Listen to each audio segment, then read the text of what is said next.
হাসরের দিনে রব্বুল আলামিন মালিক ইয়াউমিদ্দিন, তিনি বিচার দিনের মালিক।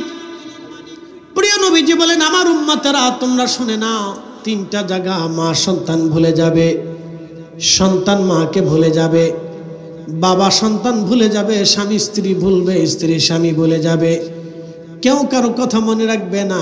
এক নাম্বার, মিজানের পাল্লা যখন কায়েম হয়ে যাবে, আহা সেই কঠিন সময়ে মা সন্তান ভুলে যাবে, সন্তান মা ভুলে যাবে, কেউ কারো দিকে তাকাবে না, সময় পর্যন্ত পাবে না মিজানের পাল্লায়। কত কঠিন হবে সেই দিন। আবার নবীজি ডাক দিয়ে বলেন, উম্মতেরা 2 নাম্বার, যখন ডান হাতে আর বাম হাতে আমল নামা দেওয়া হবে, এই সময় মা সন্তান ভুলে যাবে, সন্তান মা ভুলে যাবে। কঠিন এই দিনে কেউ কারো কথা মনে রাখবে না। কত কঠিন, কত ভয়াবহ, ডান হাতে বাম হাতে আমল নামা, এই সময় সবাই সবাইকে ভুলে যাবে। 3 নাম্বার, মিজানের ফুলসিরাতের ঘাটে সবাই সবাইকে ভুলে যাবে। যখন জাহান্নামের উপর দিয়ে ফুলসিরাত পার হতে যাবে, কেউ বিদ্যুৎ গতিতে পার হবে, কেউ একটা ঘোড়া দৌড়াইলে যত দ্রুত হয় তত দ্রুত গতিতে দৌড়াবে। একবারে সর্বনিম্ন সীমায় হবে 30,000 বছর লাগবে ফুলসিরাত পার হতে। 30,000 বছর আপনি চিন্তা করেন, এটা একটা জগৎ, এটা একটা জিন্দেগি। 30,000 বছর পার হবে। কেউ হামাগুড়ি দিতে দিতে যাবে, কেউ হামাগুড়ি দিয়ে দিয়ে যাবে, কত দূর যাবে, আবার দাঁড়াবে, আবার যাবে, আবার দাঁড়াবে। অনেক কষ্ট করে 30,000 বছর পার করে তারপরে তারা ফুলসিরাত পার হয়ে যাবে। কেউ চোখের পলকে পার হয়ে যাবে। এই ফুলসিরাতে মা সন্তান বলে যাবে, সন্তান মাকে বলে যাবে, বাবা বন্ধুকে বলে যাবে, বন্ধু বান্ধবকে বলে যাবে, স্বামী স্ত্রীকে বলে যাবে, স্ত্রী স্বামী বলে যাবে। এই জন্য নিজের চিন্তা করে যান হে মুসলমান, নিজের চিন্তা করে যান, নিজের চিন্তা করে যান, নিজের চিন্তা করে যান। আখিরাত বড় কঠিন, হাসর বড় কঠিন, হাসর বড় কঠিন। এই হাসরের ময়দানের ভয়াবহতা এত কঠিন হবে, কঠিন পর্যায়ে সমস্ত মানব জাতি দিশেহারা হয়ে যাবে, পাগলের মতো হয়ে যাবে। আল্লাহর কাহারিয়াত দেখে সব নবী আলাইহিমুস সালামরা পর্যন্ত চিন্তিত হয়ে যাবে। তারা নবীরা কিন্তু গুনাহ নাই, গুনার জন্য চিন্তা করবে না। আল্লাহর কাহারিয়াত দেখে, আল্লাহর রাগ দেখে সব নবীদের কপালে ভাঁজ পড়ে যাবে। আজকে আল্লাহর রাগ কি করে মিটানো যায়। আল্লাহর কাহারিয়াত দেখে সমস্ত সূরা তাকাসুরের তাফসীরে আসছে, আল্লাহর কাহারিয়াত দেখে সমস্ত নবীরা হাঁটু গেড়ে বসে কপালে ভাঁজ পড়ে যাবে চিন্তায় যে আল্লাহর কাহারিয়াত কিভাবে থামানো যায় আজকে। কিন্তু সব মানব গোষ্ঠী দৌড়াইয়া বাবা আদম আলাইহিস সালাতু ওয়াস সালামের সামনে যে দাঁড়াবো, আব্বা আদম, আপনি আবুল বাশার ছিলেন, মানব জাতির পিতা ছিলেন, আল্লাহ বড় আদর করে আপনাকে সৃষ্টি করেছিলেন, মায়া করে ভালোবাসা দিয়ে বেহেশত রেখেছিলেন। আব্বা জান, আজকে আপনি আমাদের জন্য একটা ব্যবস্থা করেন। আল্লাহ বড় কাহার হয়ে গেছে, আল্লাহ বড় রাগ হয়ে আছে সৃষ্টির উপর। আজ কাহারিয়াত দেখে পানিবিহীন হাউজে কাউসার বন্ধ, পানি বন্ধ। আল্লাহর কাহারিয়াতে সৃষ্টির সমস্ত মানুষগুলি দিশেহারা হয়ে যাবে, জিব্বা কুকুরের জিব্বার মতো ঝুলতে থাকবে। সেই হাসরের মানব জাতির এই দৃশ্য দেখে, আল্লাহর কাহারিয়াত দেখে নবীরা পর্যন্ত চিন্তিত হয়ে যাবে যে রবের কাহারিয়াত কি করে আজকে কমানো যায়। কিন্তু সেই দিন আদম সফিউল্লাহ ডাক দিবে, আমার সন্তানরা, আমি তোমাদের পিতা বটে, তোমরা আমার সন্তান বটে, কিন্তু শোনো আজকে আমার কাছে কিচ্ছু নাই, তোমরা অন্য কোনো নবীর দরজায় চলে যাও। মানুষ দৌড়ায়া দৌড়াইয়া হযরত সাইয়েদুনা নূহ আলাইহিস সালামের কাছে আসবে, তিনি একই কথা বলে দিবেন। দৌড়াইয়া হযরত দাউদের কাছে আসবেন, তিনি একই কথা বলে দিবেন। দৌড়াইয়া হযরত ইব্রাহিম খলিলুল্লাহর কাছে এসে দাঁড়াবে, সাইয়েদুনা ইব্রাহিম, আল্লাহর খলিল ছিলেন আপনি, ইব্রাহিম একই কথা বলবেন, চলে যাও। তারা দৌড়াইয়া মুসা কালিমুল্লাহর কাছে আসবে, আপনি কালিমুল্লাহ ছিলেন, আজকে একটা ব্যবস্থা করেন, আল্লাহর সাথে কালাম করেন, কথা বলেন। আহা, সেই দিন মুসা আলাইহিস সালাম নিজের অপারগতা প্রকাশ করে বলবেন, আমার দ্বারা আজকে এটা হবে না। হযরত সৈয়দনা ঈসা রুহুল্লাহর কাছে আসবেন, সমস্ত মানব জাতি দৌড়ে ঈসা রুহুল্লাহর সামনে কাঁদতে থাকবো আমরা। ঈসা রুহুল্লাহ, আপনি আল্লাহর রুহুল্লাহ ছিলেন, সরাসরি রুহু দিয়ে আল্লাহ আপনাকে সৃষ্টি করেছিলেন, আজকে আপনি আল্লাহর কাছে চলে যান, দেখেন আল্লাহ কি ফয়সালা করে। ঈসা নবী ডাক দিয়ে বলবে, আমার বান্দার, আমার উম্মতেরা, হে মানব জাতিরা, আজকে আমার দিয়ে কোনো কাজ হবে না। আমি যেই নবীর উম্মত ছিলাম, আখিরি নবীর উম্মত হয়েছিলাম, আজকে রাহমাতুল লিল আলামিন ছাড়া আল্লাহর কাহারিয়ত কেউ কমাইতে পারবে না, আল্লাহকে কেউ খুশি করতে পারবে না। তোমরা যাও আখিরি নবীর দরজায় ধন্না দাও, দরবারে মোস্তফার সামনে যে দাঁড়ায়া যাও, একবার চিৎকার মেরে জোরে বলেন না ইয়া রাসূলুল্লাহ।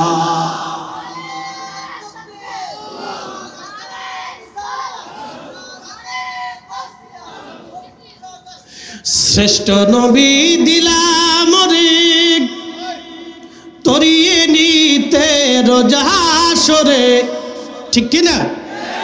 শ্রেষ্ঠ নবী দিলাম রে তরিয়ে নিতে রোজা হাসরে, পথ না ভুলি তাই তো দিলে পাক কুরআনের বাণী, খুদা তোমার মেহেরবানি। সুন্দর ফুল সুন্দর ফল মিঠা নদীর পানি, খুদা তোমার মেহেরবানি। এ আনোয়ারাবাসী, আমরা সব সেই দিন নবীজির সামনে দাঁড়া দাঁড়া কাঁদতে থাকবো। তিনি তো রাহমাতুল লিল আলামিন।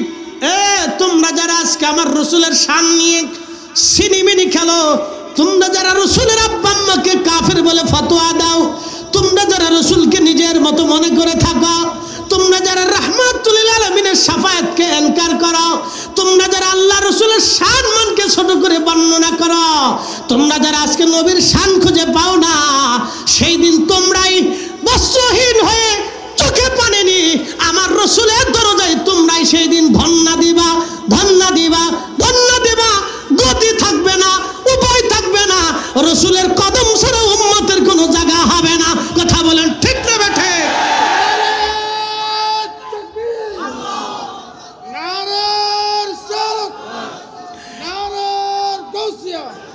এ নজদি, এ নজদি, এ নজদি, এ নজদি, নজদিক, এ নজদিক। সেই দিন তুমি বুঝতে পারবে আমার নবীর শান কত, আমার নবীর ইজ্জত কত। আমার রাসূল রাহমাতুল লিল আলামিন, সেই দিন বুঝতে পারবা নবী রাহমাতুল লিল আলামিন। আল্লাহর নবী উম্মতের চোখের পানি দেখে আর সহ্য করবে না, একটা দৌড় মারবে আল্লাহর আরশে মুআল্লার সামনে, খুদার কুদরতি কদমের সামনে নবীজি সিজদার মধ্যে পড়ে চিৎকার দিয়ে কেঁদে উঠবে, ইয়া রব হাবলি উম্মতি। আহা, সেই সময় নবীজি বললেন, আমার উম্মতেরা রে, আমার কালবের ভিতরে আমার আল্লাহ এমন পরিমাণে ইলম ঢেলে দিবেন, আমি সুন্দর সুন্দর শব্দমালা দিয়ে আল্লাহর প্রশংসা করতে থাকবো। হামদের পতাকা আল্লাহ আমার হাতে দিয়ে দিবেন। আল্লাহর হাম, আল্লাহর গুণকীর্তন আমি এত পরিমাণে করতে থাকবো, আল্লাহ খুশি হয়ে ডাক দিবে, হাবিব, হাবিব, মাথা উঠান নবী, কি চান? তখনই নবী ডাক দিবে, ইয়া রব হাবিলি উম্মতি, হে রব আমার উম্মত অপরাধ করে ফেলছে, আমার উম্মতের উপায় কি, উপায় কি, উপায় কি? আল্লাহ আল্লাহ ডাক দিয়ে বলবে, হাবিব মাথা উঠান, আমি কোরআনে ওয়াদা করেছিলাম, ওয়ালা সাউফা ইউতিকা রাব্বুকা ফাতারদা, আপনাকে খুশি করব, খুশি করব, খুশি করব। আমি কোরআনে ওয়াদা করেছিলাম, আমি কোরআনে ওয়াদা করেছিলাম, আসা আইয়াবআসাকা রাব্বুকা মাকামান মাহমুদা, আপনাকে সর্বোচ্চ সম্মানের অধিকারী মাকামে মাহমুদ ওয়ালা বানাবো। হুজুর মাথা উঠান, হাসরের ময়দানে কান্না করার জন্য আপনাকে ডাকি নাই। প্রিয় উপস্থিতি, খুবই মনোযোগের সাথে শুনবেন। রানী এলিজাবেথ মারা গেলেন। কোহিনূরের জায়গা কোহিনূর আছে, রানী এলিজাবেথ নাই। প্রিয় বটতলবাসী, আনোয়ারাবাসী, রানী এলিজাবেথ মাটির সাথে মিশে গেল। মানুষ মরে যাওয়ার মাত্র 24 ঘন্টা পরে মানুষের পায়খানা রাস্তা দিয়ে একটা পোকা বের হয়ে আসে। এই পোকাটা তামাম শরীরের মধ্যে ছড়িয়ে যায়। শোনেন, বৈজ্ঞানিক ব্যাখ্যা হচ্ছে মানুষের মৃত্যুর পরে 24 ঘন্টা পরে পায়খানার রাস্তা দিয়ে একটা পোকা বের হয়। এই পোকাটা তামাম শরীরের ভিতরে ছড়িয়ে যায়, ছড়িয়ে যে দুর্গন্ধ সৃষ্টি হয়। মূলত 3 দিন 24 ঘন্টা পরে মানুষের শরীরে কিন্তু পচন আসে না, পচন 3 দিন পরে থেকে আসে। কিন্তু ওই পায়খানার রাস্তা দিয়ে যে পোকাটা আসে, এই পোকাটা তামাম শরীরের ভিতরে ছড়িয়ে দুর্গন্ধের সৃষ্টি করে। দুর্গন্ধ ছড়িয়ে সারা শরীর থেকে বিশ্রী গন্ধ আসতে থাকে। তখন মানুষ দ্রুত গতিতে তাকে কবরের ভিতরে পাঠায়। 3 দিন পর্যন্ত 24 ঘন্টা পরে মানুষের শরীর থেকে পায়খানা রাস্তা দিয়ে সারা শরীরে পোকা ছড়িয়ে যায়, গন্ধ ছড়িয়ে আসে। ছেলে বলেন আর মেয়ে বলেন, স্ত্রী বলেন, সব আপনাকে ঘর থেকে বের করে যত দ্রুত গতিতে সম্ভব তাড়াতাড়ি কবরের ভিতরে নিয়ে যাওয়ার জন্য চেষ্টা করবে। আত্মীয় স্বজনরা, আজকে রাত্রিবেলা যদি আপনি মারা যান, এই সময় যদি মারা যান, কালকে এই সময় আসা পর্যন্ত 12 ঘন্টা চলে যাবে। আপনি এখন যদি মারা যান, কালকে এই সময় আসার আগে আপনাকে কবরে পাঠানো হবে। দুনিয়াতে আপনাকে আর রেখে দেওয়া যাবে না, সবাই কবরে পাঠাবে। আপনার কবরে, আমার কবরে কি হবে না হবে এই চিন্তা দুনিয়ার কোনো মানুষ মাথায় নেবে না। যার চিন্তা তার করে কবরে যাওয়া বাঞ্ছনীয়।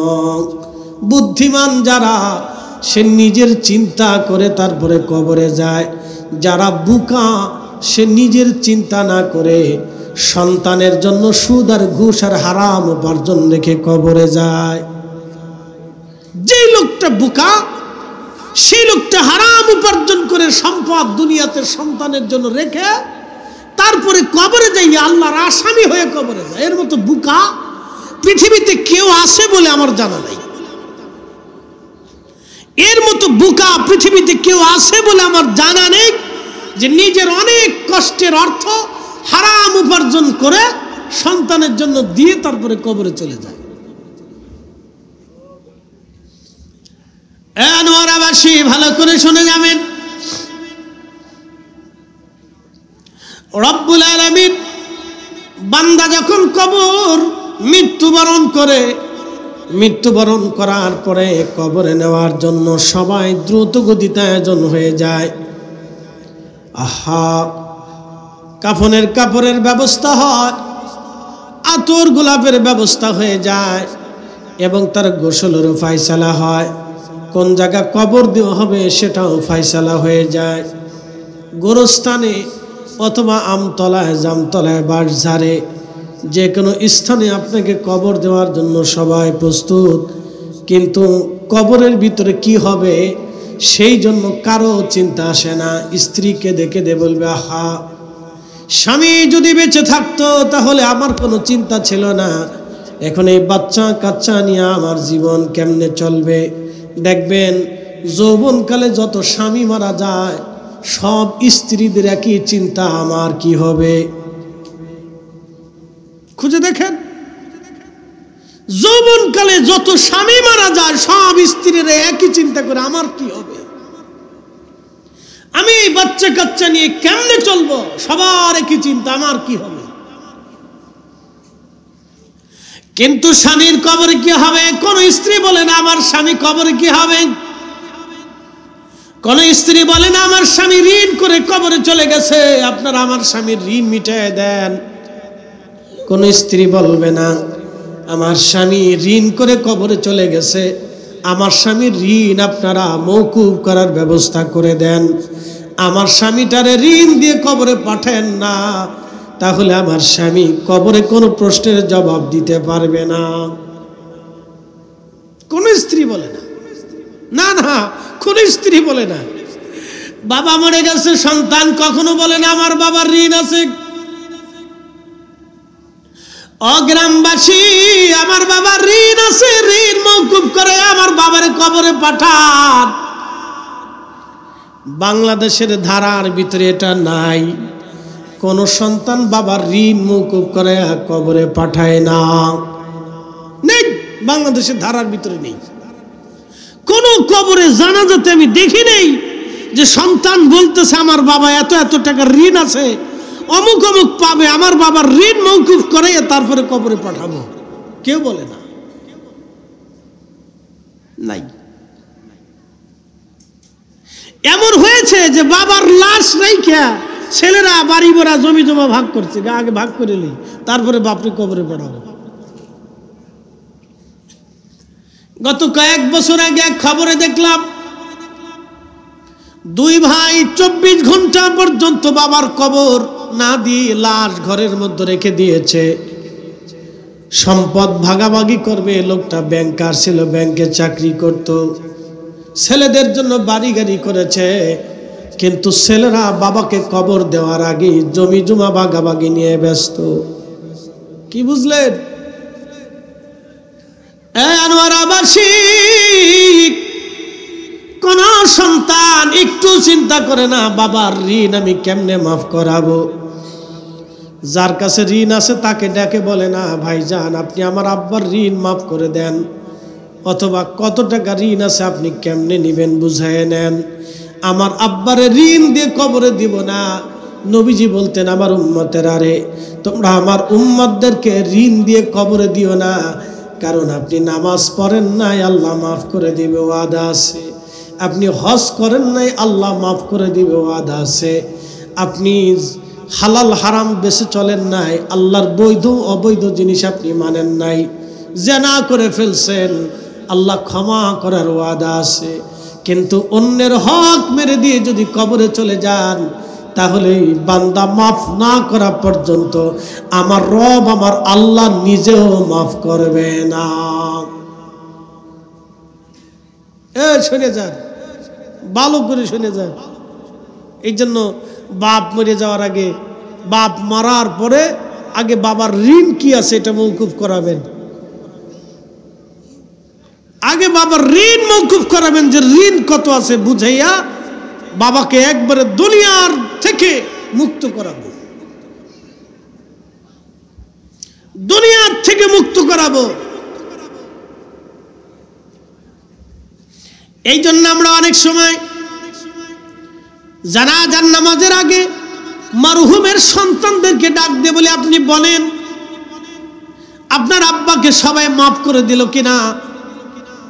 দাঁড়া করে ঘোষণা করানো হয়, আমরা করাই অনেক সময়, জানাজাতে বাবাটাকে মাফ করে দেন, ভুল করে ফেললে আল্লাহর রাস্তায় আপনারা মাফ করে দেন।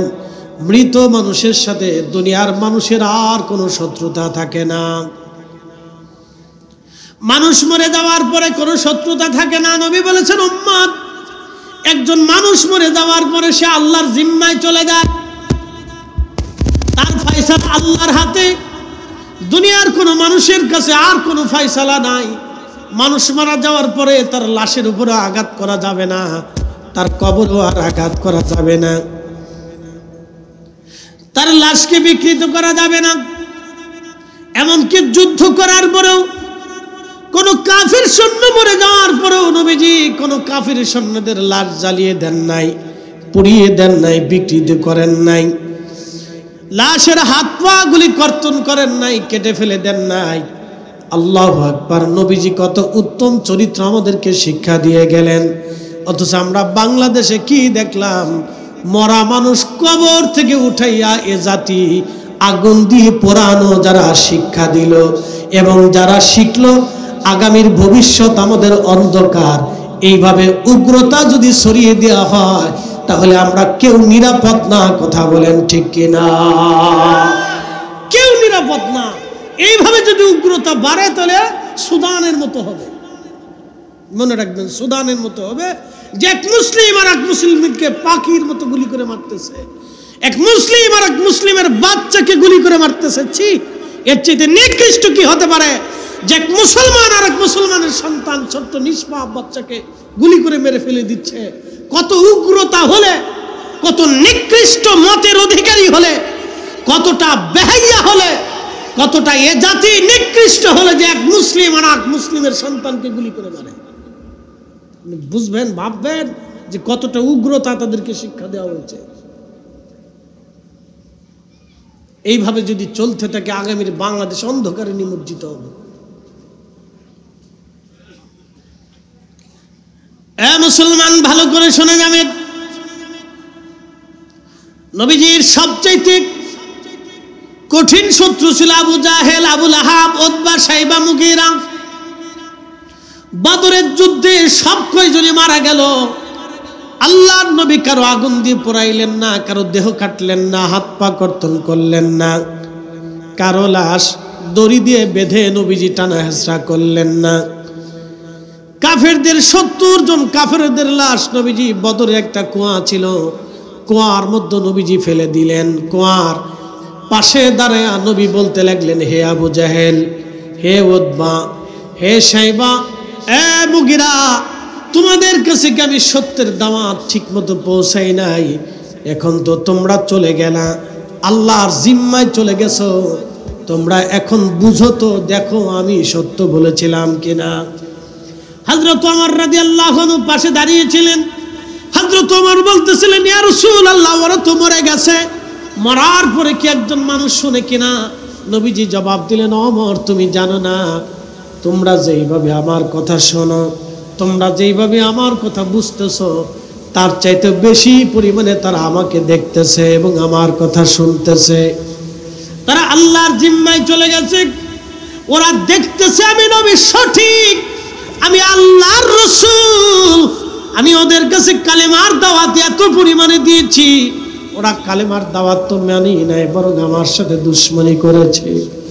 এই কালেমাকে, আমার দ্বীনকে মিটিয়ে দেওয়ার জন্য, আমার তরিকাকে জমিনে ধ্বংস করে দেওয়ার জন্য তারা আমার বিরুদ্ধে যুদ্ধ পর্যন্ত করেছে। আমার বুঝে যান, বুঝে যাবেন একজন কাফেরের লাশের সাথে নবীজির আচরণ কেমন ছিল, বুঝে যান। হতে পারে না যিনি নবীকে তিলে তিলে কষ্ট দিয়েছেন এবং ইসলামকে মিটিয়ে দেওয়ার জন্যে, আমার রসুলের দ্বীনকে মিটিয়ে দেওয়ার জন্যে, তিনি আমার নবীকে হত্যা করার জন্যে বাহিনী নিয়ে সরাসরি যুদ্ধে লিপ্ত হয়েছিলেন। আবু জেহেলের মতো নিকৃষ্ট কাফির পৃথিবীতে কেউ নাই। তিলে তিলে রসুলকে কষ্ট দিয়েছিলেন, শুধু তাই না, নবীকে মিটিয়ে দেওয়ার জন্য, শেষ করে দেওয়ার জন্য আবু জাহেল সদল বলে সৈন্য সামন্ত নিয়ে অস্ত্র শস্ত্রে সজ্জিত হয়ে আক্রমণ করে মেরে ফেলে দেওয়ার জন্য কয়েকবার চেষ্টা করেছে। শেষ চেষ্টা ছিল বদরের যুদ্ধ। তারপরে রাসূল করিম তার লাশের সাথে দুর্ব্যবহার করে। বুঝেন, আল্লাহর নবীর দ্বীন আর খারিজিদের দ্বীন, করিমের দেওয়া দ্বীন আর খারিজিদের দ্বীন বুঝে যাবেন। খারিজিদের দেওয়া দ্বীনে উগ্রতা আছে, রাসূল করিমের দেওয়া দ্বীনে কোনো উগ্রতা নাই। কথা বল না কেন, ঠিক কিনা? সেই নবীর দেওয়া দ্বীন বহন করেছিলেন খাজা বাবা আজমিরি, কুতুবউদ্দিন কাকি, নিজামউদ্দিন আউলিয়া, হুজুর গাউসে পাক মহিউদ্দিন আব্দুল কাদের জিলানী, খাজা বাহাউদ্দিন নকশবন্দ বুখারী, শাইখুনা মুজাদ্দিদ আল হুসাইনি সিরহিন্দি, বদর শাউলিয়া, গরিবুল্লাহ শাহ, মিসকিন শাহ, হযরত শাহজালাল ইয়ামানি, যত দুনিয়ার আউলিয়া کرام ছিলেন, তারা রাসূল করিমের দ্বীন এবং কালেমাকে বহন করে तमाम দুনিয়াতে ছড়িয়ে দিয়েছিলেন। কথা বলেন ঠিক না বেটি? আমরা তাদের দেওয়া দ্বীন পেয়েছি।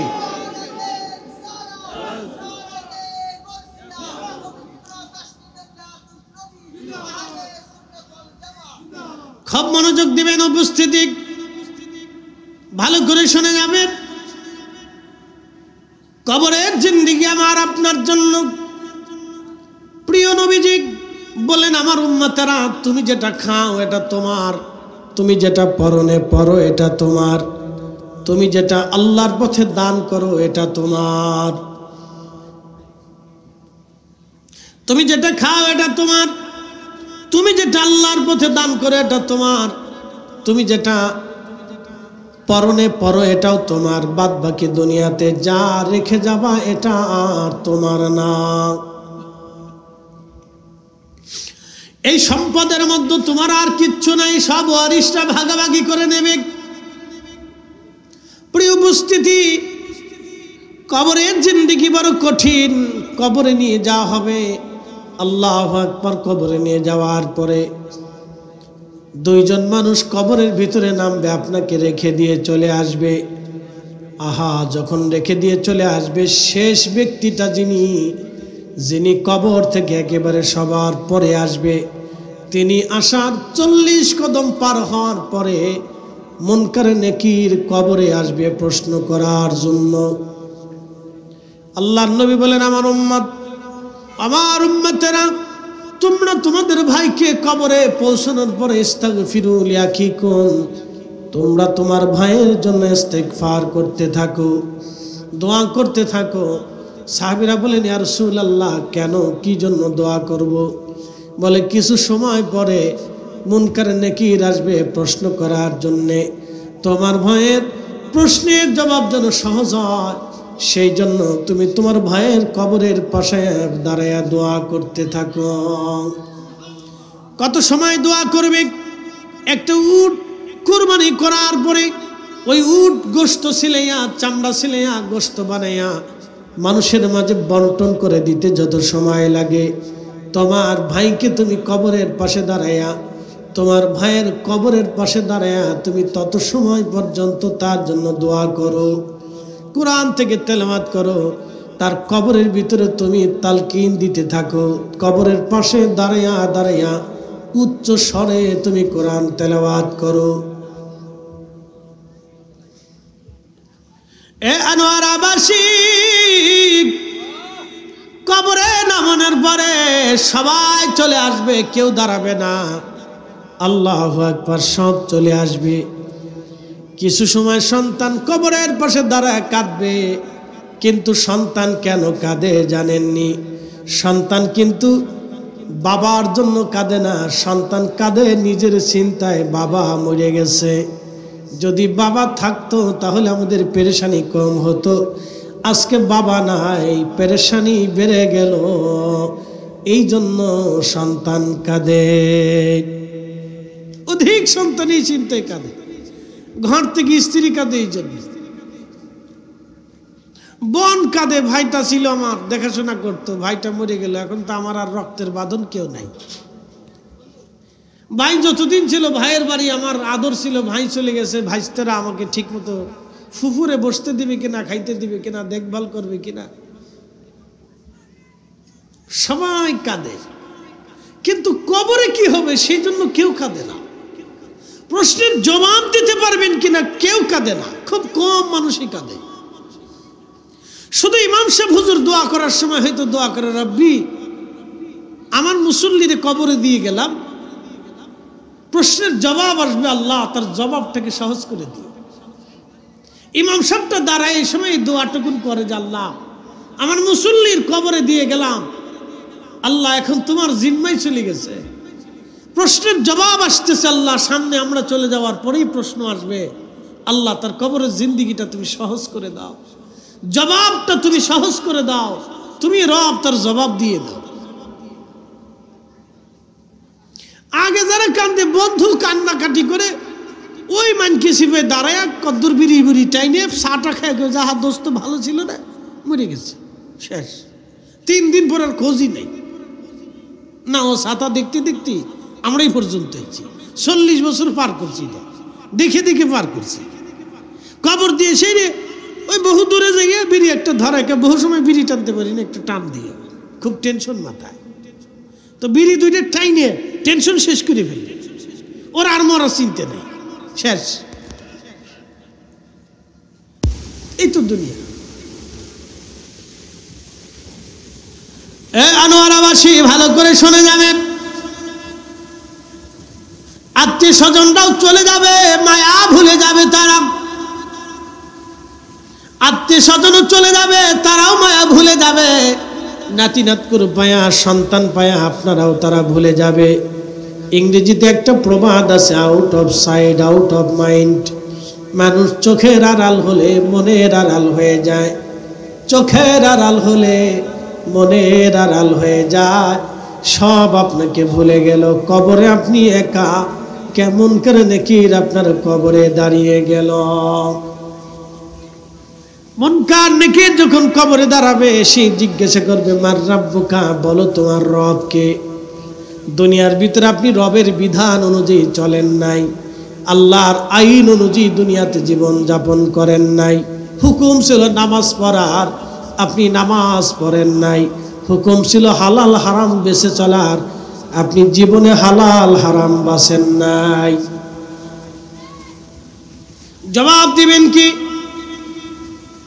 সারা জিন্দেগি খোদার সাথে নাফরমানি করে চলে গেলেন, আজকে রব আপনাকে ভুলে যাবে। দুনিয়াতেও আপনি আল্লাহকে ভুলেছিলেন, কবরে আল্লাহ আপনাকে ভুলে যাবে। দুনিয়াতে নবীকে ভুলেছিলেন, আমার দিনুকা, তোমার দিন কি? আপনি দুনিয়াতে দিনের উপরে চলেন নাই, ইসলামের বিধানের উপরে চলেন নাই, এই জন্য ইসলাম আপনি ভুলে যাবেন। ঠিক মা কুনতা তাকুলু ফি হাক্কি হাদার রাজুল, ওই দিন নবীজিকে দেখে প্রশ্ন করা হবে তুমি কে কে চেনো কিনা। দুনিয়াতে আপনি রসুলের আদর্শ মোতাবেক জীবন যাপন করেন নাই, কবরে রসুল আপনাকেও ভুলে যাবে, কারণ সারাটা জীবন আপনি নবীকে ভুলেছিলেন। বুঝে পারি যে সারা জীবন আপনি রসুল ভুলেছিলেন, এই জন্য রসুল আপনাকে কবরে ভুলে যাবে। সারা জীবন আপনি আল্লাহকে ভুলেছিলেন, এই জন্য আল্লাহ আপনাকে কবরে ভুলে যাবে। সারা জীবন আপনি শয়তানের ইত্তেবা করেছিলেন, আল্লাহর ইসলামের পথে আপনি চলেন নাই, আল্লাহর দেওয়া দ্বীনের পথে আপনি চলেন নাই, সেই জন্য দ্বীনের কথাও কবরে আপনি ভুলে যাবেন, দ্বীনও আপনাকে ভুলে যাবে। এই জন্য যদি ভুলেন তাহলে আপনাকেও ভুলে যাওয়া হবে, আল্লাহ সেই দিন আপনাকে ভুলে যাবে, আল্লাহ রসুল আপনাকে ছেড়ে দিবে। কারণ দুনিয়াতে আপনি আল্লাহ রসুলকে ছেড়ে দিয়েছিলেন, কবরে আল্লাহ এবং রসুল আপনাকে ছেড়ে দিবে। এই কঠিন বিপদের কালে কেউ আপনার হবে না, কেউ আপনার হবে না, কেউ আপন হবে না, কেউ আপনার আপন হবে না। জিন্দেগি তোর যাইরে ফাঁকি দিয়া রে সোনার আদম, জিন্দেগি তোর যায় ফাঁকি দিয়া। ও আদমরি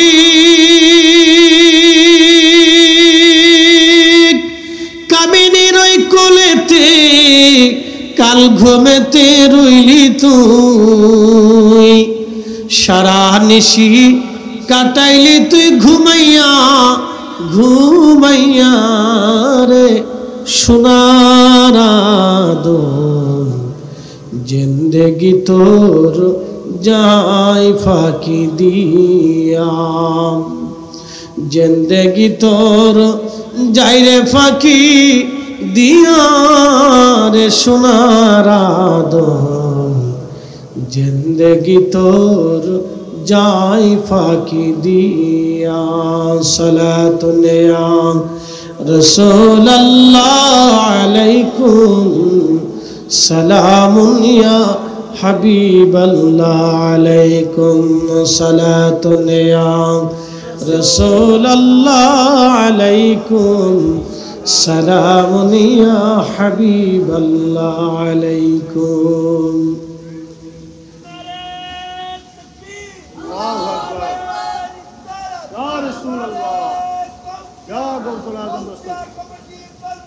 जिंदाबाद।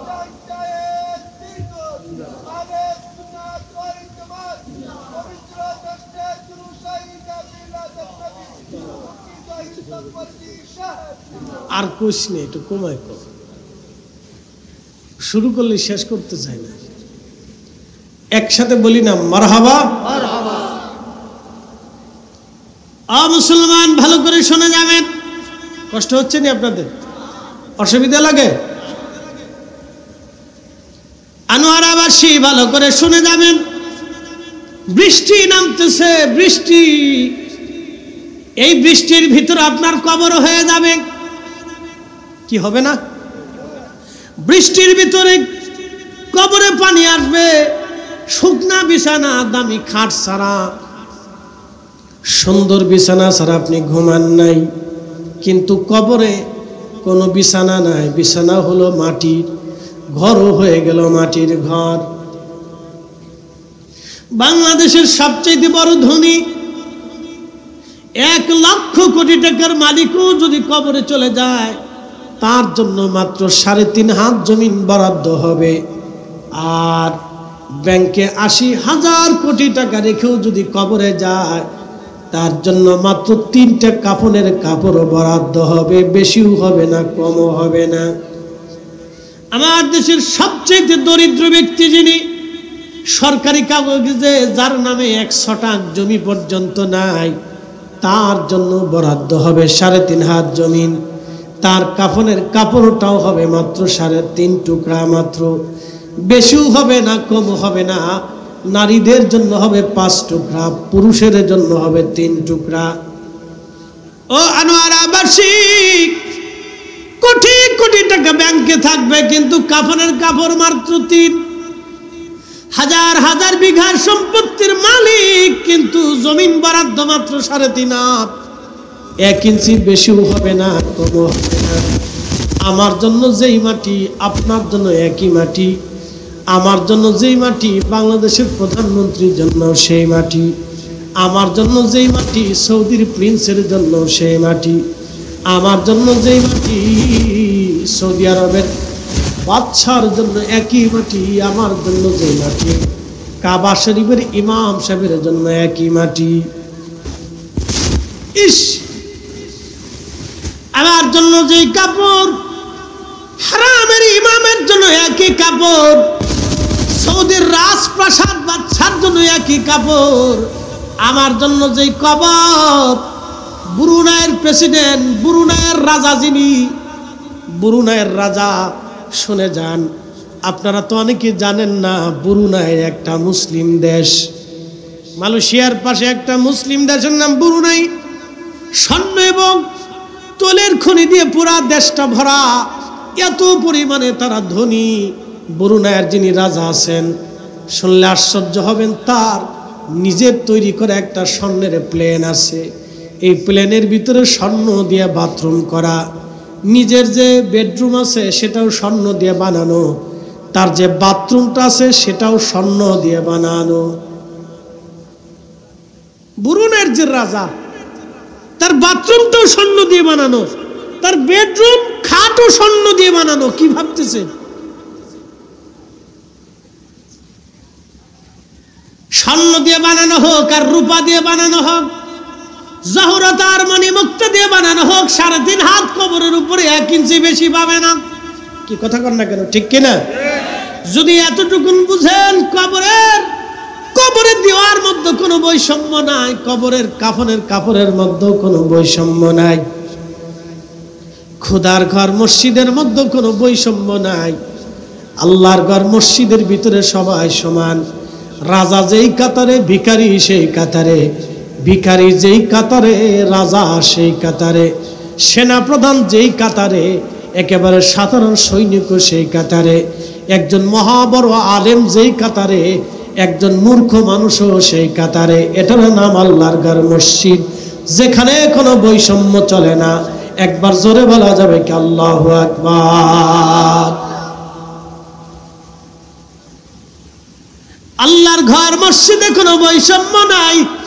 খোদার আদালতে, হাসরের ময়দানেও কোনো বৈষম্য নাই। কোনো বৈষম্য হবে না ভাই, ভালো করে শুনে যান। কবরে দিয়ে দেওয়া হলো, যদি 3টা প্রশ্নের জবাব আপনি দিতে পারেন, তাহলে আমার রব, আমার আল্লাহ বলে দিয়ে গেলেন, ইয়া আইয়াতুহান নাফসুল মুতমাইন্নাতু ইরজিই ইলা রাব্বিকি রাদিয়াতাম মারদিয়া ফাদখুলি ফি ইবাদি ওয়াদখুলি জান্নাতি ইয়া আইয়াতুহান নাফস, হে নফসে মুতমাইন্না, ইরজিই, তুমি আমার কাছে চলে আসো। নফসে মুতমাইন্না কি বলে দিয়ে যায়? আল্লাহ নফসে আম্মারার কথা বলেন নাই, নফসে মুতমাইন্নার কথা বলেছেন। নফসে আম্মারার কথা বলেন নাই, যেই নফস শুধু গুনাহ করায় আল্লাহ তারে বলে নাই। এই শোনে, নফস একটা নফস আছে আম্মারা, এটা শুধু গুনাহ করায়, খালি আকাম কুকাম আজেরে বাজেরে। ওই যে চারপাশে যারা দাঁড়ায় নিছি, এটি সব নফসে আম্মারার অধিকারী।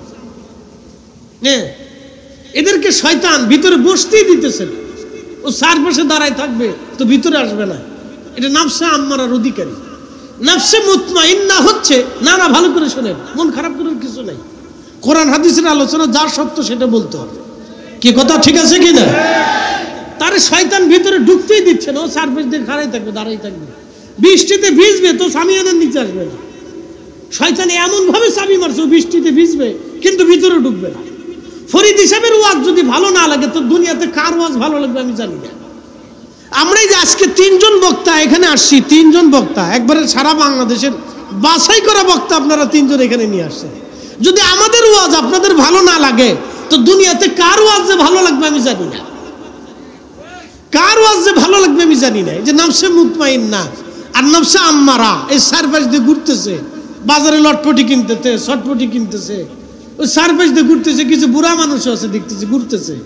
বুড়া চিন্তা করতেছে আমি আরো বহুদিন বেঁচে থাকবো। বুড়া জানে না যে আগামী দিনে তোর কবর আসতেছে। না, বুড়ারই চিন্তাই নাই, ও ঘুরতেছে বুড়া।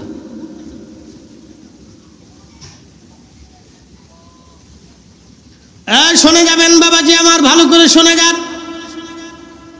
আল্লাহ বলেন ইয়া আইয়াতুহান নাফসুল মুতমাইন্না, হে নফসে মুতমাইন্না, প্রশান্ত আত্মা। দুনিয়াতে তুমি শান্তি প্রিয় ছিলে, শান্তি প্রিয় কি ভালো করে শুনে যান। আল্লাহ আত্মার কথা বলেছেন, নফসের কথা আল্লাহ বলেছেন নফস। নফসে আম্মারার কথা বলেন নাই, নফসে মুতমাইন্নার কথা আল্লাহ বলেছেন প্রশান্ত আত্মা। তুমি হাইয়া আলাস সালাহ বলার পরে নামাজে চলে গেছো, মাহে রমজান আসার সাথে সাথে রোজায় ঢুকেছ, তাহাজ্জুদের সময় হলে তুমি দাঁড়িয়ে গেছো নামাজে। ডান পাশে হালাল, বাম পাশে হারাম। হারাম ভুরি ভুরি ভুরি ভুরি কোটি কোটি টাকা ছিল, তুমি ধরো নাই। তুমি ডান পাশে গরিবত্ব নিয়েছ, কিন্তু তুমি হারাম খাবার খাও নাই। হে নফসে মুতমাইন্না, তুমি গীবত করো নাই, শাকায়াত করো নাই, মিথ্যা বলো নাই, অন্যের ক্ষতি তুমি করো নাই, অন্যের মাল চুরি করো নাই, অন্যের হক নষ্ট করো নাই, বিচার সালিশে তুমি মিথ্যা সাক্ষ্য দাও নাই, তুমি অন্যায় বিচার দুনিয়াতে করো নাই। হে নফসে মুতমাইন্না, ইরজিই ইলা রাব্বিকি রাদিয়াতাম মারদিয়া, তুমি আমি রবের সন্তুষ্টির দিকে ফিরে চলে আসো, কারণ তুমি আমি রবকে সন্তুষ্ট করেছিলাম। একবার জোরে বলা যাবে কি আল্লাহু আকবার। তুমি আমি রবকে খুশি করেছিলে। হে নফসে মুতমাইন্না, তুমি ইরজিই, যেহেতু তুমি দুনিয়াতে আমি আল্লাহকে খুশি করেছো, আজকে তুমি চলে আসো ইরজিই ইলা রাব্বিকি রাদিয়াতাম মারদিয়া, আমি আল্লাহ তোমার উপরে খুশি, তুমি চলে আসো। একসাথে বলবেন আল্লাহু আকবার। খুশি কে? একসাথে বলেন খুশি কে? আসো, আমি খুশি, তুমি চলে আসো আমার কাছে, আসো ইরজিই, আমার কাছে আসো। ইলা রাব্বিকি রাদিয়াতাম মারদিয়া, আমি মালিকের সন্তুষ্টির দিকে তুমি চলে আসো। ফাদখুলি ফি ইবাদি ওয়াদখুলি জান্নাতি, তোমার কবর আজকে বেহেশত হবে। বেহেশতিরা যেখানে থাকবে সেই ইবাদত গুজার বান্দাদের সাথে তোমার জায়গা হবে। হুজুর গাউসে পাকের সাথে জায়গা হবে, মাইনুদ্দিন চিশতির সাথে জায়গা হবে, বাহাউদ্দিন নকশবন্দ বুখারীর সাথে জায়গা হবে, কুতুবউদ্দিন কাকির সাথে জায়গা হবে, নিজামউদ্দিন আউলিয়ার সাথে হবে, বদর শাহ, গরিবুল্লাহ শাহ, আমানত শাহের সাথে হবে, তোমার 360 আউলিয়ার সাথে হবে, আমার তাবিঈন, তাবে তাবিঈন, সাহাবায়ে আজমাইন, আউলিয়া, আতকিয়া, নুজামা, উলামা, ফুদালাদের সাথে তোমার জায়গা হবে। ফাদখুলি ফি ইবাদি ওয়াদখুলি জান্নাতি। আল্লাহ, আমি আজ তোমার কবরকে বেহেশত বানাইয়া দিলাম। একসাথে বলবেন আল্লাহু আকবার।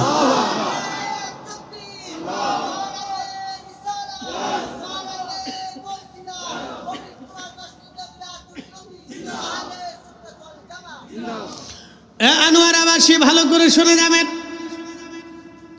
আমার রব, আমার মালিক, আমার আল্লাহ আমাদেরকে ডেকে নফসে মুতমাইন্নাকে জান্নাত দিয়ে দিবে। এই জন্য নবীজি বললেন, আল কবরু রাউযাতুম মিন রিয়াজিল জান্নাহ। কারো কারো কবর আল্লাহ জান্নাতের বাগান বানাবে। আল কবরু হুবারুম মিন হুবারাতিন নার। কারো কারো কবর জাহান্নামের টুকরা হয়ে যাবে। জাহান্নামের টুকরা যাদের কবর হবে, কবরের ভিতরে আল্লাহ সর্প পাঠাবে 99টি সাপ। অনেকে বলে থাকে কবরে সাপ যাবে কে? প্রশ্ন করি, হে আল্লাহর বান্দা, কেন যাবে শুনে যান। দুনিয়াতে আরেকজনের জমি মেরে দিছিলেন, ওই সময় অন্যের জমি মেরে দেওয়ার কারণে কবরে আপনার সাপে কামড়াবে। দুনিয়াতে অন্যজনের হক মেরে দিয়েছিলেন, সেই জন্য কবরে সাপে আপনাকে কামড়াবে। দুনিয়াতে সুদ খাইছিলেন, কবরে আপনার সাপে কামড়াবে। প্রিয় নবী বলেন, আমার উম্মতেরা, আমি মেরাজের রাত্রিবেলা জাহান্নাম দেখার জন্য গেলাম। জাহান্নাম যখন দেখার জন্য গেলাম, দেখি জাহান্নামের ভিতরে বড় বড় পেটের অধিকারী বান্দারা, বড় বড় পেট, একেবারে খড়ের পালার মতো বড় বড় পেট। তাদের পেটগুলি খড়ের পালার মতো বিরাট বড় বড় ভুঁড়িওয়ালা পেটওয়ালা। পেটের ভিতরে সাপ আর বিচ্ছুগুলি কিলবিল করতেছে। পেটের ভিতরে সাপ বিচ্ছু তাদেরকে কামড়াচ্ছে। গগন বিদারী চিৎকার জাহান্নামের ভিতরে তারা দিচ্ছে।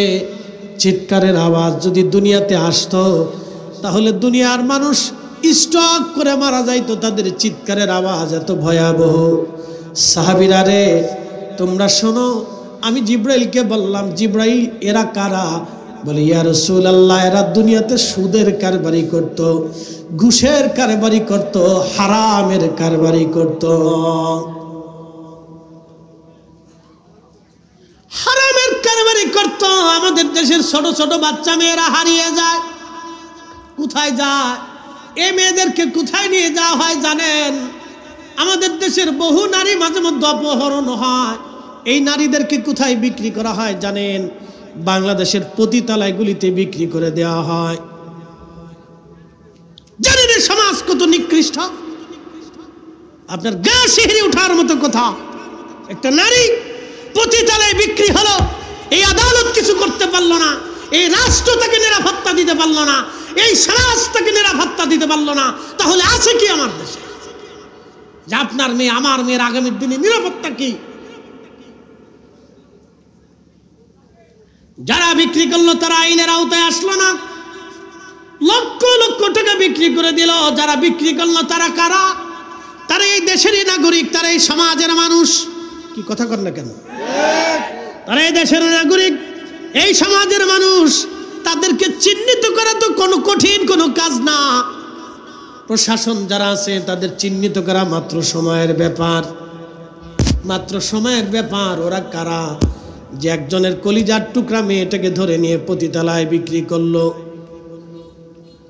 ওই মেয়েটা সারা জীবনের জন্য পতিতা বিক্রি করে সারাটা জীবন ওই মেয়েটা ওইখানেই গৃহবন্দী হয়ে পড়ে গেল। একটা মেয়ে আর জীবনে কোনোদিন সুস্থতার চেহারা দেখবে না, দুনিয়ার সৌন্দর্যের বাতাস তার গায়ে আর কোনোদিন লাগবে না। কি ভাবতেছেন আপনি? গা শিহরে ওঠার কথা মতো। যারা এই মানুষ এই বাচ্চাদেরকে অপহরণ করে বিক্রি করে, কি ভাবতেছেন? ওরা ওই সমাজের মানুষ, ওরাও ভাত খায়, ওরও কন্যা আছে, ওরও মেয়ে আছে, ওরও স্ত্রী আছে, কিন্তু বিবেক নাই, অন্ধ বিবেক। কুত্তা কুকুরের চাইতে নিকৃষ্ট, শুয়োরের চাইতে নিকৃষ্ট। বলে হুজুর কুত্তার সাথে তুলনা দিলেও তাও হবে না, কুকুর একটা প্রাণী, তারও একটা ধর্ম আছে। কুকুর পৃথিবীতে মানুষের খাবার খেলে কুত্তা বেঈমানি করে না, কিন্তু এই মানুষগুলি স্বয়ং প্রভু মালিকের সাথে বেঈমানি করে। তার মানে এরা কুকুর এবং শুয়োরের চাইতেও নিকৃষ্ট। কথা বলেন ঠিক কিনা? কুত্তা শুয়োরের চাইতে নিকৃষ্ট। এই সমাজ, এই রাষ্ট্র আমাদের এই মেয়েদেরকে নিরাপত্তা দিতে পারলো না। কাকে বলবেন আপনি? হ্যাঁ, এটা চিহ্নিত করা কি কঠিন কোনো কাজ? কঠিন কোনো কাজ না, তো সামান্য কাজ। দুনিয়ার এত কিছু গোয়েন্দা বের করতে পারে, এই সোর সাপটা শয়তান বাদরা শিয়াল কুত্তা বের করতে পারবে না? অবশ্যই পারে।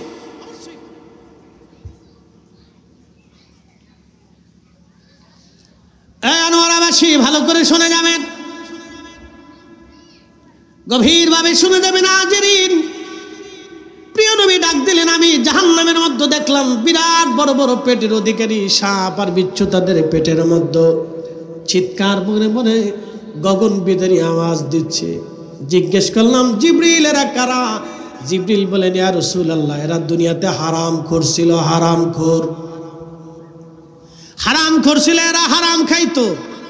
হুজুর, হারাম খাওয়ার কারণে আজকে তাদের পেটগুলি আমার রব সর্প দিয়ে, সাপ দিয়ে, বিচ্ছু দিয়ে ভরপুর করে দিয়ে তাদের শাস্তি দিচ্ছে। বলে কতদিন শাস্তি? জিবরিল আমিন বলেন, আল্লাহর সৃষ্টি যতদিন টিকে থাকবে, জাহান্নাম যতদিন টিকে থাকবে, ততদিন তাদের শাস্তি দেওয়া হবে। আল্লাহ বলেন, ইন্নাল্লাযীনা কাফারু মিন আহলিল কিতাবি ওয়াল মুশরিকিনা ফি নারি জাহান্নামা খালিদিনা ফিহা। ওই জাহান্নামে তারা চিরদিন থাকবে, চিরদিন তারা জাহান্নামে থাকবে, কোনোদিন জাহান্নাম থেকে তাদেরকে বের করা হবে না, কোনোদিন তাদেরকে জাহান্নাম থেকে বের করা হবে না। ওই জাহান্নামে চিরদিন পর্যন্ত তারা থাকবে, কোনোদিন জাহান্নাম থেকে তাদেরকে বের করা হবে না, তারা স্থায়ীভাবে তারা জাহান্নামে থাকবে। কি আশ্চর্য, কত ভয়াবহ এই কথাগুলি। হাজিরিন, ভালো করে শুনে যান। আহা, কবরের জিন্দিগিতে 99টা সাপ আসবে। প্রিয় নবী বললেন, দুনিয়ার ওই সাপ, জাহান্নামের এই কবরের জিন্দিগির সাপ এত ভয়াবহ হবে, যদি দুনিয়ার ভিতরে তারা নিঃশ্বাস ছেড়ে দিত, বাতাস এতটা বিষাক্ত হয়ে যাইত, পৃথিবীতে কোনো ফসল হতো না, কোনো গাছ তরুলতা পাতা জন্ম নিত না, কোনো মাছ বাঁচত না, কোনো প্রাণীকুল বেঁচে থাকতো না। সমস্ত প্রাণীকুল ওই নিঃশ্বাসের কারণে মারা যাইত, বিষাক্ত আবহাওয়ার কারণে মানুষ মারা যাইত। আহা, ওই সাপ মানুষকে কামড় দিবে, একটা কামড়ে 40 বছর পর্যন্ত বিষের ক্রিয়া শরীরের মধ্যে কাজ করতে থাকবে। যত কামড়াবে বিষের যন্ত্রণা তত বাড়তে থাকবে, যত কামড় দিবে তত যন্ত্রণা বাড়তে থাকবে। কবরের ভিতরে সর্বনিম্ন 99টা সাপ দিয়ে তাকে শাস্তি দেওয়া হবে। যন্ত্রণা এত কঠিন, এত ভয়াবহ হবে, যারা নাফসে মুতমাইন্নার অধিকারী না হবে, নাফসে আম্মারার অধিকারী যারা হবে, যে আত্মা সব সময় গুনার দিকে ঝুঁকে থাকতো, যে আত্মা সব সময় পাপের দিকে ঝুঁকে থাকতো, এই আত্মাটাকে এত কঠিনভাবে শাস্তি দেওয়া হবে কবরের ভিতরে। অতএব কবর কবর কবর, ঘর বাড়ি সারিয়া পাগল হইতাম, ঘর বাড়ি সারিয়ারে পাগল হইতাম। ভাবতেছেন কবরের আযাব বুঝি শেষ? না না না, মৃত্যু থেকে হাসর কায়েম হওয়ার আগ পর্যন্ত কবরের আযাব চলমান। কত কঠিন, কতদিন, কত বছর হবে আমরা কেউ জানি না। আনোয়ারাবাসী, কতদিন, কত হাজার বছর হবে আমরা তাও জানি না, কত শত বছর হবে তাও জানি না। কিয়ামত কাছিয়ে যাবে, সারা দুনিয়াতে একজন বান্দা আল্লাহকে আল্লাহ ডাকার মতো কোনো বান্দা থাকবে না। সবার শেষে কিয়ামতের পূর্ব সময়ে পৃথিবীতে আল্লাহকে আল্লাহ ডাক দেওয়ার মতো কেউ থাকবে না। তখন হারাম শরীফ কাবা শরীফ নিরাপত্তাহীন হয়ে যাবে। কাবা শরীফের কোনো নিরাপত্তা থাকবে না। এখন দেখতেছেন কালোরা যুদ্ধ করে, আফ্রিকার প্রত্যেকটা দেশে যুদ্ধ বিগ্রহ লেগে আছে, গৃহযুদ্ধ তারা করে, বংশে বংশে তারা মারামারি করে। আমাদের দেশেও মাঝে মধ্যে দেখা যায় এই গ্রাম ওই গ্রাম মারামারি হয়, এই দল ওই দলে মারামারি হয়, এই গ্রুপ ওই গ্রুপে মারামারি হয়। কি কথা কর না কেন, হয় না? এই দল এই দলে মারামারি, রাজনৈতিক দলের ভিতরে পিটাপিটি। এরপরে আমাদের দেশে এই গ্রাম ওই গ্রাম মারামারি। এই গ্রাম মারামারিতে যদি হেরে যায় ওই গ্রামের মানুষ এই গ্রামে আসিয়া এই গ্রামের গরু ছাগল ভেড়া যার যা আছে বাড়ি ঘর ভেঙে চলে একেবারে সোনা দানা টাকা পয়সা সব কিছু লুটপাট করে নিয়ে চলে যায়। মনে রাখবেন, খোদার কসম করে বলি, ও আসমানওয়ালার কসম, জমিনওয়ালার কসম, যে মালিক আমার আপনার জীবন দিয়েছে ওই মালিকের কসম করে বলি, যারা মারামারি করে মারা যায়, নিজেরা মারামারি করে মারা যায়, ওরা জাহান্নামী। যে মারে সেও জাহান্নামী, যে মরিয়া যায় সেও জাহান্নামী। বল হুজুর এই কথা বলতেছেন কেন? হ্যাঁ, সহিহ মুসলিমের দিকে তাকান, এটিকে রাসূল বলছেন সাম্প্রদায়িকতা।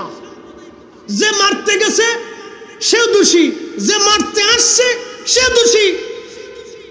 অনেকে ভাবতেছেন শহীদ হয়ে যায়। এই শহীদ কি একবারে গাছে ধরে নাকি?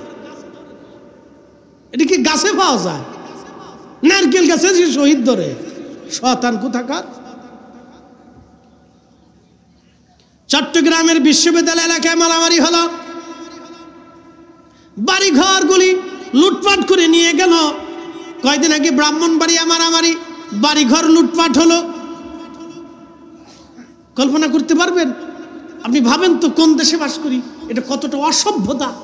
হাই মিয়া মুসলমান, কতটা অসভ্যতা। অসভ্য হলে, ইতর হলে, ছোট লোকের বাচ্চা হলে মানুষ মানুষের বাড়ি আক্রমণ করে, তারপরে বাড়ি ঘর লুট করে, মহিলাদের গহনা চুরি করে, গরু ছাগল চুরি করে। এটি ইতর, অসভ্য, বদমাশ। এই কথা কর না কেন? এদের মতো নিকৃষ্ট জীব পৃথিবীতে কি হতে পারে? কুত্তা এদের চাইতে ভালো, কুত্তা এদের চাইতে ভালো। আর আমাদের দেশে আর এক দল আছে তৌহিদি জনতা। ওরা বিভিন্ন দরবার মাজার ভাঙ্গিয়া তারপরে গরু ছাগলে হাঁস মুরগি ভেড়া দুম্বা চুরি করে নিয়ে আসে। এই কথা কর না কেন? ইতর কোথাকার, লুচ্চিয়া কোথাকার। এর চাইতে কুকুরও অনেক ভালো। আল্লাহ তোমাকে এটা হালাল করে নাই না, রসুলের চরিত্রে এসেছে। নবীজি জীবনের যুদ্ধ করলেন, বদরের জিহাদ হলো, মক্কা বিজয় হলো। আল্লাহর নবী মক্কা বিজয় করার পরও সবাইকে ক্ষমা করে দিলেন। উহুদের যুদ্ধ হয়ে গেল, হুনাইনের যুদ্ধ হলো। নবীজি যুদ্ধ হয়ে যাওয়ার পরে নবী বললেন, আমার উম্মতেরা সাবধান, কারো বাড়ি আক্রমণ করবে না, কোনো মহিলা হত্যা করবে না, কোনো শিশু মারবে না, কোনো বৃদ্ধের গায়ে হাত দেবে না, কারো মাল চুরি করবে না, বাড়িতে আগুন দেবে না, কারো সম্পদ হত্যা করবে না, কারো গাছ কেটে ফেলবে না, ফসল নষ্ট করবে না। একসাথে বলবেন আল্লাহু আকবার। না হয় না, আরো জোরে বলেন আল্লাহু আকবার।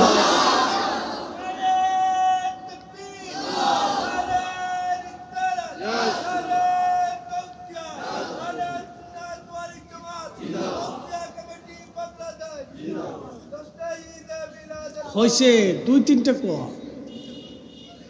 তিনটে কোষ একবারে আহলে সুন্নাত ওয়াল জামাত থাক, এরপরে আর যাওয়ার দরকার নেই। তাহলে মানুষের এনার্জি থাকে না। এত জিন্দাবাদ করলে পরে তো তোর খাওয়ান দিয়া লাগবে। পপকর্ন যা আছে সব দিয়ে দিস, যা ফিরি ফিরি দিয়ে দিস।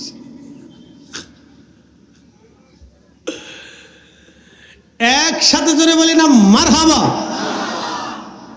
আচ্ছা বলেন তো, যেই লোক তার বাড়িতে আক্রমণ করে মাল সামানা চুরি করে নিয়ে আসছে, ও হালাল আনলো না হারাম আনলো? ও জান্নাত আনলো না জাহান্নাম নিয়ে আসলো? ও যে যা খাবে ওখান থেকে যা খাবে সব হারাম। শুয়োরের গোশত আর কুত্তার গোশতের ভিতরে আর অন্যের সম্পদ লুটপাট করে নিয়ে আসার ভিতরে কিনা? জাতি কতটা নিমজ্জিত হলে আজ্ঞামে জাহিলিয়াতের পর্যায়ে গেলে মানুষ এই কাজ করতে পারে। লজ্জা করা উচিত। অসভ্য কুতাকার, অসভ্য, সভ্যতার চিহ্ন পর্যন্ত নাই। নাম দিস আমি মুসলমান। হে বেটা, তুই কিসের মুসলমান বে? তুই কিসের মুসলমান বেটা?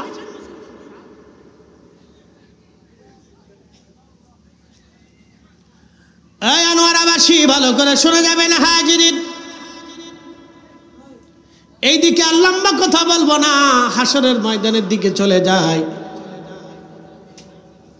হেরেম শরীফ একেবারে নিরাপত্তাহীন হয়ে যাবে, কোনো মুসলমান থাকবে না।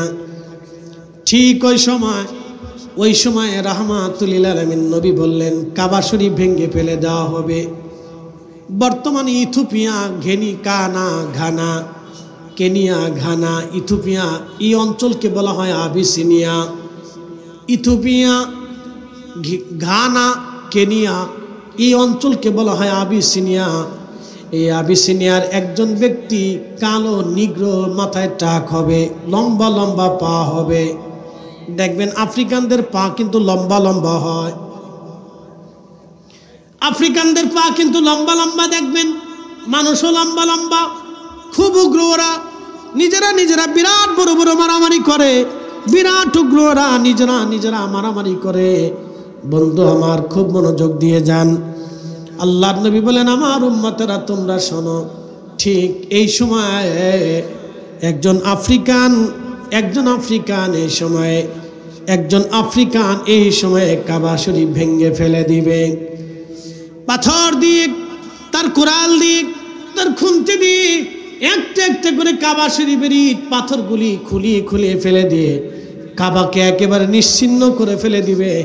এই সময় কাবা শরীফ বাঁচানোর মতো কোনো মুসলমান আর দুনিয়াতে টিকে থাকবে না। অর্থাৎ আল্লাহর ঘর রক্ষা করার মতো কোনো মুসলমান থাকবে না। কাবা শরীফকে এক আবিসিনীয় আফ্রিকান নিগ্রো, কালো, মাথায় টাক হবে, তার পা হবে লম্বা লম্বা, হাতুড়ি এনে, খুন্তি এনে কাবা শরীফে আঘাত করবে, প্রত্যেকটা পাথরগুলি ছুটিয়ে ফেলবে। নবীজি বলতেছিলেন সাহাবীরা, আমি দেখতেছি চোখের উপরে ভেসে উঠল, তা কাবা শরীফের প্রত্যেকটা পাথরগুলি ছুটিয়ে ফেলে দেওয়া হচ্ছে। কিন্তু কোনো মুসলমান সেই দিন আর টিকে থাকবে না। আল্লাহর ঘর কাবা ভাঙ্গা হবে, কিন্তু কেউ বাধা দেবে না। তার মানে কোনো মুসলমান আর থাকবে না সেই দিন। ওই সময় আল্লাহ ইসরাফিলকে বলবে, ইসরাফিল, এবার তোমার সিংহায় বাঁশি বাজাও। হযরত সাইয়েদনা ইসরাফিল আলাইহিস সালাতু ওয়াস সালাম সিংহার ভিতরে বাঁশিতে যখন টান দিবে, বাঁশি বাজাবে, আওয়াজ এত বিকট হবে, তখনই আল্লাহ বলেন, ইজাস সামাউ ফাতারাত, আসমান ভেঙে পড়তে থাকবে। ওয়া ইদাল কাওয়াকিবু তাসারাত, আর সেই দিন একেবারে অবস্থা এমন ভয়াবহ হবে, নক্ষত্রগুলি ছুটে ভেঙে পড়তে থাকবে। ওয়া ইদাল বিহারু ফুজ্জিরাত, সেই দিন সাগর উদ্দোলিত হয়ে যাবে, সমস্ত সাগরের পানিগুলি জমিনের উপরে আছাড় মারতে থাকবে, সাগর নদী নালাগুলি উলট পালট হতে থাকবে। অবস্থা এত ভয়াবহ আবেগ। প্রিয় নবী বলেন, আমার উম্মতেরা, সেই দিন কোনো নারীর যদি পেটে বাচ্চা থাকে, ভয়ে বিহ্বল হয়ে পেট থেকে বাচ্চা বের হয়ে যাবে। কোনো উটের পেটের মধ্যে যদি বাচ্চা থাকে, উটের ভয়ে পেট থেকে বাচ্চা খালাস হয়ে যাবে, বের হয়ে যাবে। যুবক সুঠাম দেহের, সুন্দর চেহারার অধিকারী হবে, কিন্তু এই বিহ্বল পরিস্থিতি দেখে ওই যুবক সাথে চুল দাড়িগুলি তার পেকে যাবে এবং সাথে সে বৃদ্ধ হয়ে যাবে। এত কঠিন পরিস্থিতি হবে, হায় হায় হায়, এত ভয়াবহ হবে, দুনিয়া একেবারে মিসমার হয়ে যাবে। দ্বিতীয়বারে কতদিন, কত সময় পর্যন্ত আল্লাহ সৃষ্টি নাই হয়ে থাকবে কেউ জানে না। এরপরে আমার আল্লাহ ইসরাফিলকে আবার বলবে, সিংহায় ফুঁক দাও। সিংহায় ফুঁক দেওয়ার পরে আবার সৃষ্টি আবার পুনরায় গঠন হবে। যেমন দুনিয়া ছিল, সৃষ্টি ছিল, তেমন আবার হবে।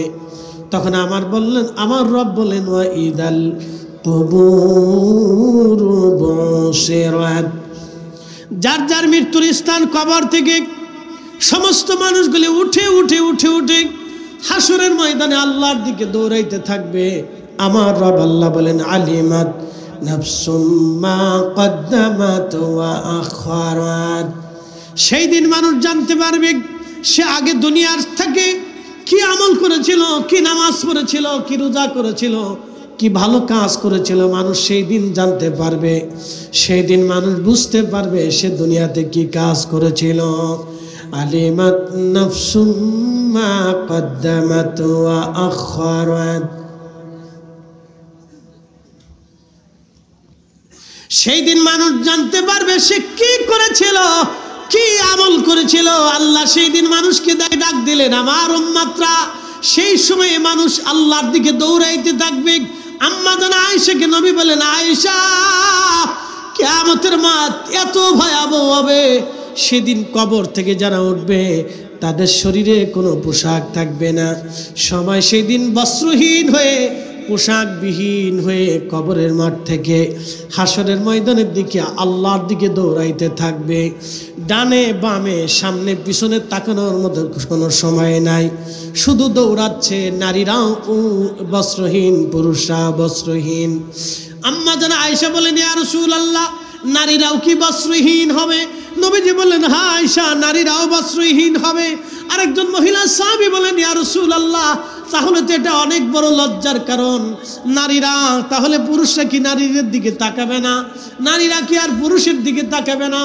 নবীজি ডাক দিলেন, হো আমার উম্মতেরা, তোমরা শুনে নাও, হাসরের মাঠ এত কঠিন ভয়াবহ হবে, কোনো পুরুষ নারীর দিকে, কোনো নারী পুরুষের দিকে তাকাবে এই সময়টা পর্যন্ত হাসরবাসীর জীবনে হবে না।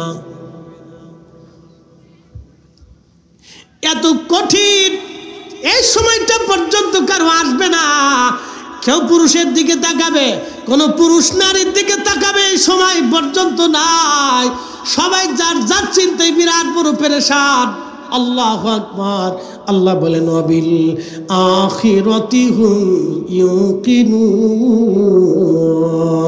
ও আমার বান্দারা, তোমরা আখিরাতে বিশ্বাসী হও, আখিরাতে বিশ্বাসী হও, আখিরাতে বিশ্বাসী হও। সেই জগৎ তোমাদের জীবনে আসবে।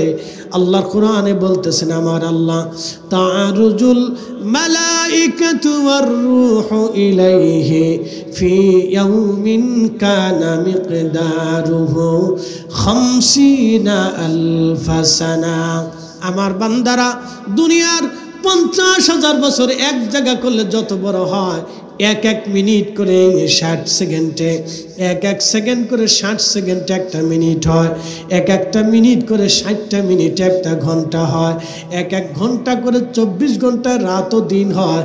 24 ঘন্টার দিন এবং রাতে ভাইজান আমার 365 দিনে একটা বছর হয়।